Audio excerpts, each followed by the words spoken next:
Hello guys, welcome to our channel পাঁচের পাঠশালা।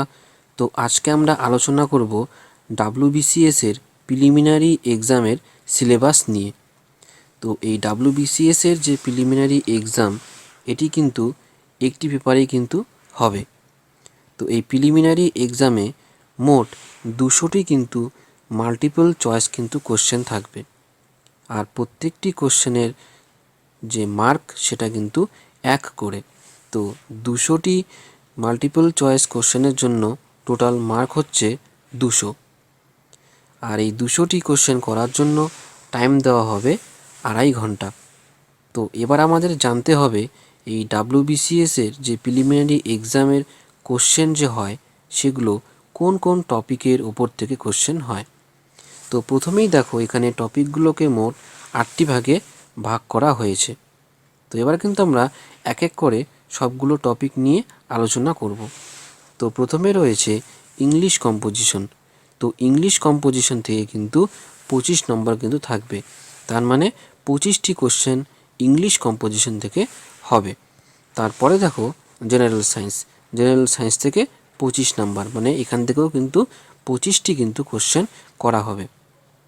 আর general সায়েন্সের মধ্যে থাকছে হচ্ছে বায়োলজি, কেমিস্ট্রি আর হচ্ছে ফিজিক্স, মানে এই 3টি বিষয় মিলেই কিন্তু হচ্ছে আমাদের জেনারেল সায়েন্স, এবং জেনারেল সায়েন্স থেকে কোশ্চেন করা হবে 25টি। তো 3 নম্বরে দেখো current events of national and international importance, মানে এটা হচ্ছে মেনলি কারেন্ট অ্যাফেয়ার্স। তো কারেন্ট অ্যাফেয়ার্স থেকেও কিন্তু 25 মার্ক, তার মানে 25টি কোশ্চেন কারেন্ট অ্যাফেয়ার্স থেকে কিন্তু করা হবে। এরপরে দেখো 4 নাম্বার হচ্ছে হিস্ট্রি অফ ইন্ডিয়া। তো হিস্ট্রি অফ ইন্ডিয়া কিন্তু এখান থেকেও 25টি কিন্তু কোশ্চেন থাকবে। তারপরে দেখো 5 নম্বরে যে geography of India with special reference to the West Bengal, এখান থেকেও কিন্তু 25টি কিন্তু কোশ্চেন থাকবে।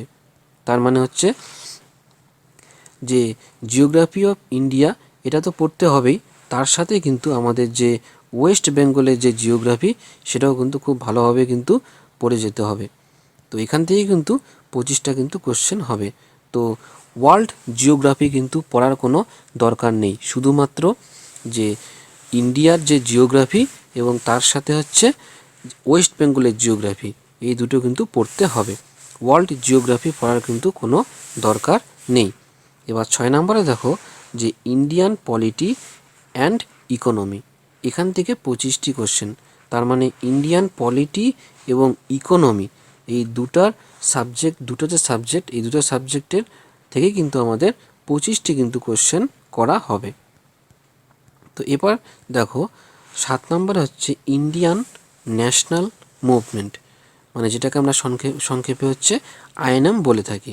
তো এই আইএনএম থেকেও কিন্তু 25টি কিন্তু কোশ্চেন হবে। এবং 8 নম্বরে দেখো জেনারেল মেন্টাল অ্যাবিলিটি, এই জেনারেল মেন্টাল অ্যাবিলিটি থেকেও কিন্তু 25টি কোশ্চেন। তো জেনারেল মেন্টাল অ্যাবিলিটি মানে হচ্ছে তোমাদের বেসিক জিআই, এবং তার সাথে কিন্তু যে অ্যারিথমেটিক যে জিআই আছে সেটা কিন্তু তোমাদের করে যেতে হবে। তার মানে মেনলি যে এই যে জেনারেল মেন্টাল অ্যাবিলিটি, এখান থেকে কিন্তু মেনলি তোমাদের রিজনিংটাই কিন্তু তোমাদের করে যেতে হবে। তো আরেকটা কথা তোমাদের বলে রাখি, সেটা হচ্ছে যে হিস্ট্রি যে আছে, হিস্ট্রি কিন্তু তোমাদের টোটাল যে মার্ক, হিস্ট্রির মার্ক কিন্তু তোমাদের হচ্ছে টোটাল 25 আর 25 50।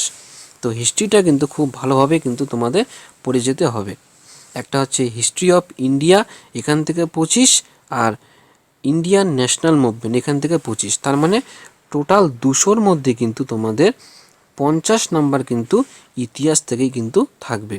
তো ইতিহাস কিন্তু খুব ভালোভাবে কিন্তু তোমাদের পড়ে যেতে হবে। তো আজকের ভিডিও এখানেই সমাপ্ত হলো। So thank you for watching and see you in the next video.